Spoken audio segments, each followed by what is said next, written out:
খোদ রাজধানীতে বিশাল এক বোমা হামলার পর এখনও পাকিস্তানের দিকে আঙ্গুল তুলল না ভারত। শেষ কবে এমন ঘটনা ঘটেছে তা হয়তো মনে করতে পারবে না অনেকেই। রাজধানী দিল্লির ভয়াবহ গাড়ি বিস্ফোরণকে আনুষ্ঠানিকভাবে সন্ত্রাসবাদী ও দেশবিরোধী শক্তির কাজ বলা হলেও তার উৎস হিসেবে সরকার পাকিস্তানের নাম উচ্চারণ করতে পারছে না পশ্চিম প্রান্তের প্রতিবেশীকে কাঠগড়ায় তুলতে।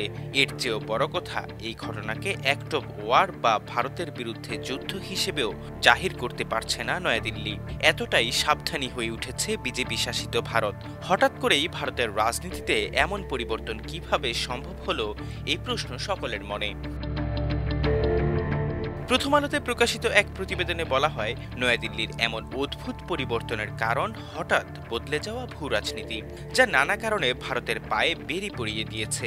গত এপ্রিলে ভারতের দখলকৃত কাশ্মীরের পেহেলগামে সশস্ত্র গোষ্ঠীর হামলার জেরে পাকিস্তানের সঙ্গে 4 দিনের সংঘাত করে বন্ধ করতে হয়েছিল।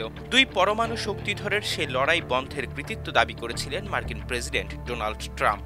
অবশ্য ট্রাম্পের দাবি বারবার অস্বীকার করার পরও যুদ্ধ বন্ধে বাধ্য হয়েছে ভারত। সে সময় ঘোষণা করা হয়েছে দেশের নতুন রণনীতি। নরেন্দ্র মোদী তৃপ্ত কণ্ঠে জানিয়েছিলেন, অপারেশন সিঁদুর বন্ধ করা হয়নি, তা শুধু স্থগিত রাখা হয়েছে।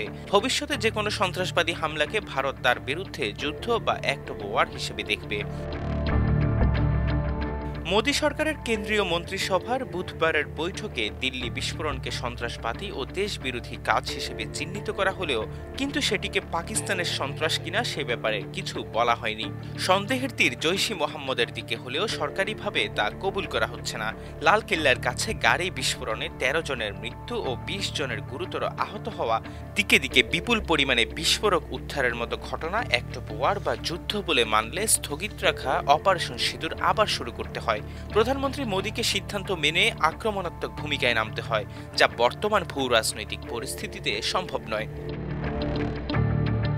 মোদী সরকারের এই অসহায়ত্বের ব্যাখ্যায় সাউথ এশিয়া টেরোরিজম পোর্টালের নির্বাহী পরিচালক অজয় সাহনি আল জাজিরাকে জানান, ভারত নিজের পাতা ফাঁদে পড়ে গেছে। নতুন যে রণনীতির কথা তারা ঘোষণা করেছিল, যাতে বলা হয়েছিল সন্ত্রাসী হানা যুদ্ধ বলে পরিগণিত হবে, তার কোনো বিস্তারিত ব্যাখ্যা না থাকায় তারা নিজেদের বিপদগ্রস্ত করে তুলেছে।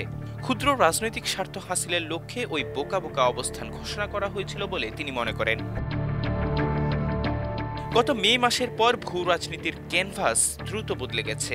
যুক্তরাষ্ট্রের সঙ্গে ভারত ও পাকিস্তানের সম্পর্কে বদল ঘটেছে অনেকটাই। হোয়াইট হাউসে পাকিস্তানি সেনাপ্রধান আসিম মুনিরের কদর দিন দিন বাড়ছে। পাকিস্তানি প্রধানমন্ত্রী শাহবাজ শরীফ ও সেনাপ্রধান আসিম মুনিরের ভূয়সী প্রশংসা শোনা যাচ্ছে ট্রাম্পের মুখে।